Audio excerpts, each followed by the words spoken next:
तो है guys, welcome back to our channel Cricketive. तो चलिए आज हम बात करते हैं test cricket India versus Australia Border Gavaskar trophy, उसका डे 4 क्या क्या घटित हुआ उस डे 4 में। आज हम सब चर्चा करेंगे एक क्रिकेट एक्सपर्ट के साथ। तो चलिए शुरू करते हैं। आखिर फॉलो ऑन क्या होता है, आकाशदीप जो वो चौका मारा तो विराट कोहली इतना खुश क्यों हुआ, इतना गंभीर रिएक्शन क्यों आया उसका, सबका इन्फॉर्मेशन हम क्रिकेट एक्सपर्ट से पूछते हैं। तो बताइए कि ये फॉलो ऑन क्या होता है। चलिए, तो सबसे पहले हम बात करते हैं जो गावा टेस्ट है, थर्ड टेस्ट, उसका डे 4 के बारे में कि डे 4 में एक बहुत बड़ी घटना जो लास्ट कट सेशन था उसमें देखने को मिला। और भारत ने अवॉइड कर दिया फॉलो ऑन को। आकाशदीप ने जो चौका मारा उस पर कोहली का इतना बड़ा गंभीर रिएक्शन आया, रोहित शर्मा ने, सभी ने सेलिब्रेट करा। तो सबसे पहले समझते हैं ये फॉलो ऑन होता है क्या और ये रूल क्या कहता है। जैसे कोई टीम ए है, टीम ए अगर फर्स्ट इनिंग में बैटिंग कर रही है, जितना भी टीम ए का स्कोर होगा टीम बी को 200 से ज़्यादा बनाना है। अगर 200 से कम बना रहा है, 200 से फीवर होगा उसका अगर टीम बी का स्कोर, तो उसको फिर फॉलो ऑन लेना पड़ेगा। फॉलो ऑन अवॉइड करने के लिए टीम बी को टीम ए के स्कोर से मिनिमम 200 रन तो करना ही करना है। 200 प्लस कर लेगा तो फॉलो ऑन अवॉइड कर लेगा। जैसे अगर इंडिया और ऑस्ट्रेलिया टेस्ट की बात करें तो ऑस्ट्रेलिया ने फर्स्ट इनिंग में स्कोर करा था 445, ठीक है। उसके बाद जब इंडिया के सेकंड इनिंग बैटिंग आए तो इंडिया का बैटिंग कॉलेप्स कर गया। विराट कोहली, शुभमन गिल, यशस्वी जायसवाल सब फॉलोअप कर गए। एक अकेला जो केएल राहुल है, वो क्लासी राहुल अकेला इनिंग खेल रहा था ऑस्ट्रेलिया के बॉलरों के सामने। 84 रन की शानदार इनिंग खेले। और रोहित शर्मा भी आए कुछ देर, उसके बाद फ्लॉप। इसके बाद जो रविंद्र जडेजा है 2 मैच से ड्रॉप हो रहे थे, थर्ड मैच में आए और उन्होंने अपनी बैटिंग से दिखाया कि क्यों जडेजा के तलवार पे किसी को शक नहीं होता है, ठीक ना। तो जडेजा ने 77 रन की बहुत ही अच्छी पारी खेली। उसके बाद जो जडेजा का विकेट गिरा वो 213 रन के स्कोर पे जडेजा का विकेट गिर गया और यह जो विकेट नंबर था 9th। अब बचा लास्ट विकेट, उसमें जस्सी भाई और आकाशदीप दोनों थे। और इंडिया को फॉलो ऑन अवॉइड करने के लिए 245 प्लस बनाना ही था। तो 445 ऑस्ट्रेलिया का स्कोर है। इंडिया अगर 245 से ज़्यादा बना लेता तो फॉलो ऑन अवॉइड होता। अगर 245 से कम बनाता तो इंडिया को फॉलो ऑन में सेकेंड बैटिंग फिर से करनी पड़ती। तो 213 पे जडेजा चला गया था, तो अब होप था नहीं कि 245 से यानी कि 33 रन और बनाना था इंडिया को। लास्ट विकेट बचा हुआ था तो होप कम थे। जस्सी भाई और आकाशदीप पे उतना होप नहीं बनता है। ऐसे जस्सी भाई का तो रिकॉर्ड है टेस्ट में, तो जो 33 रन और चाहिए था उसके लिए जस्सी भाई और आकाशदीप की पार्टनरशिप, इस पार्टनरशिप को हमेशा याद करा जाएगा। गावा टेस्ट के लिए जो पिछला गावा का जो टेस्ट हुआ था, इंडिया जब दौरा करी तो उसमें सुंदर और सरदुल की जो टेस्ट इनिंग थी उसको याद करा जाता है। उसी की तरह अब जस्सी भाई और आकाशदीप की ये जो लास्ट 10th विकेट की पार्टनरशिप है उसको याद करा जाएगा। 39 रन की पार्टनरशिप बहुत ही इंपॉर्टेंट थे।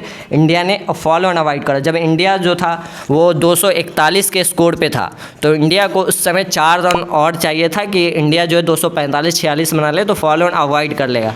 तो उस समय आकाशदीप ने चौका मार दिया और चौका मारते ही इंडिया जो है 245 के स्कोर से ऊपर चला गया और फॉलो ऑन अवॉइड हो गया। इसी पे कोहली का, गंभीर का, रोहित का, सभी का रिएक्शन आया कि इंडिया जो फॉलो ऑन अवॉइड कर लिया तो इंडिया को सेकंड बैटिंग नहीं करनी पड़ेगी। इसके बाद इंडिया जो भी स्कोर करेगा ऑल आउट हो जाएगा। उसके बाद ऑस्ट्रेलिया को बैटिंग करनी पड़ेगी। सेम ऐसा हुआ। फिर डे 5 का इनिंग स्टार्ट हुआ। डे 5 के इनिंग में जसप्रीत बुमराह, आकाशदीप ने कुछ रन और पार्टनरशिप करी और 260 के स्कोर पर इंडिया ऑल आउट हो गया। लेकिन जो डे 4 का लास्ट इनिंग वाला, लास्ट सेशन वाला इनिंग था, जसप्रीत, द्रविड़ और आकाश लक्ष्मण, इसको हमेशा याद रखा जाएगा इस इनिंग को। फिर ऑस्ट्रेलिया को सेकंड बैटिंग करनी पड़ी और उसके बाद तो इंडिया के बॉलरों ने बताया कि इंडिया के बॉलर कैसे होते और क्या होते। अगेन जस्सी भाई आए और शुरुआत के 3 विकेट निकाल दिए। उसके बाद डीएसपी सिराज ने ऑस्ट्रेलिया के ट्रेविस टुल्ला और स्मिथ को गिरफ्तार कर लिया। ट्रेविस टुल्ला का विकेट काफ़ी इंपॉर्टेंट विकेट था। डीएसपी सिराज ने 2 विकेट लिया और आकाशदीप ने 2 विकेट लिया और फिर 89 के स्कोर पे ऑस्ट्रेलिया को डिक्लेयर करना पड़ा।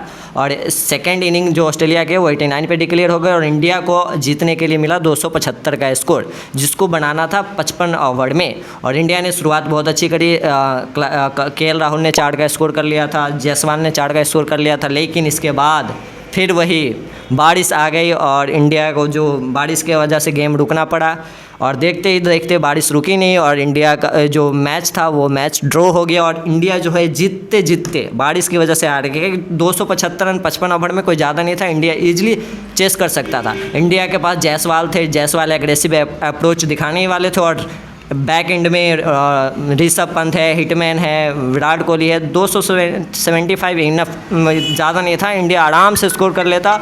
और ये जो गावा टेस्ट रहता है ये बहुत ही यादगार किया जाता है। इस टेस्ट को एकदम प्रॉपर सिनेमा होने वाला था, एब्सोल्यूट सिनेमा, लेकिन बारिश की वजह से ये सिनेमा बच गया, एब्सोल्यूट नहीं हो पाया और मैं कुछ बोल ही नहीं सकता। चलिए मैच ड्रॉ हुआ। भारत को थोड़ी लॉस हुई लेकिन प्रॉपर लॉस तो हुई नहीं। अभी भी भारत वर्ल्ड टेस्ट चैंपियनशिप के लिए जिंदा है और अब अगले 2 टेस्ट को जीतना है भारत को, और 2 टेस्ट जीत जाता है तो भारत आराम से वर्ल्ड टेस्ट चैंपियनशिप के फाइनल में जा सकता है। तो कुछ इस प्रकार से गया भारत का 3rd टेस्ट, गावा टेस्ट। इसको भी याद करा जाएगा। इसमें खासकर सबसे इम्पोर्टेंट जसप्रीत द्रविड़ और आकाश लक्ष्मण को तो ज़रूर याद करा जाएगा। तो आप समझ गए होंगे कि कैसा रहा डे 4। लीजिए फिर होस्ट के पास आते हैं। तो चलिए आज हम एक बहुत ही इम्पोर्टेंट क्वेश्चन एक और पूछ रहे हैं कि ये पैट कमिंस जो है 89 पर 7 पे डिक्लेयर क्यों कर दिया? वो आगे भी तो खेल सकता था, उसके पास 3 विकेट और बचे हुए थे। डिक्लेयर करने का ऐसा कारण क्या हो? तो जब 89 रन हो गई थी ऑस्ट्रेलिया को, तो ऑस्ट्रेलिया को ऐसा लगा कि 275 रन जो है वो अब इंडिया के लिए थोड़ा ज़्यादा ही होगा। देखो, डिक्लेयर करने का जो प्रोसेस होता है वो बैटिंग टीम के पास होता है। बैटिंग टीम को जितना लग जाता है कि इतना स्कोर उस टीम के लिए काफ़ी होगा, टीम डिफेंड कर सकती है, तो वो अपना पारी डिक्लेयर करता है। तो ऑस्ट्रेलिया को लगा कि 275 रन जो है 55 ओवर के लिए, काहे कि डे 5 में और अब आखिरी दिन था, इसमें अगर ऑस्ट्रेलिया ही पूरा खेलते रहता तो फिर इंडिया कब बैटिंग करती।